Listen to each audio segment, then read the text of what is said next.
ഈ പുഴയും കടന്ന് സീരിയലിന്റെ ഇന്നത്തെ എപ്പിസോഡിലേക്ക് ഏവർക്കും സ്വാഗതം. വീട് ജപ്തി ചെയ്ത് ഉദ്യോഗസ്ഥർ പോയി. വരാന്തയിൽ വിഷമിച്ചിരിക്കുന്ന ശാരദയെയും മക്കളെയും രാധമ്മയെയും കണ്ട് വിനീത് പറഞ്ഞു, അമ്മായി, ചെറുതാണെങ്കിലും ഒരു വീട് എനിക്കുണ്ട്. അതീ ഭൂമിയിലുള്ളിടത്തോളം കാലം തെരുവിലോ മുറ്റത്തോ ഇറങ്ങാൻ നിങ്ങളെ വിട്ടുകൊടുക്കില്ല ഞാൻ.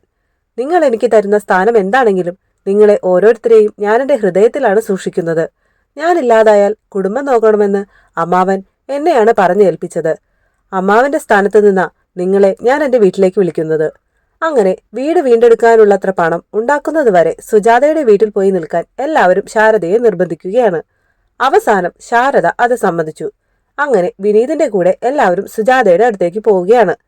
ഇതേ സമയം പ്രവീണ രാജേശ്വരിയെ വിളിച്ച് നിവിൻ എന്തോ അപകടത്തിൽ ചെന്ന് ചാടാൻ പോകുന്നുവെന്നും ഈയിടെയായിട്ട് അവന്റെ പോക്ക് അത്ര ശരിയല്ല എന്നും ജയപാൽ പറഞ്ഞതായി രാജേശ്വരിയോട് പറയുകയാണ്.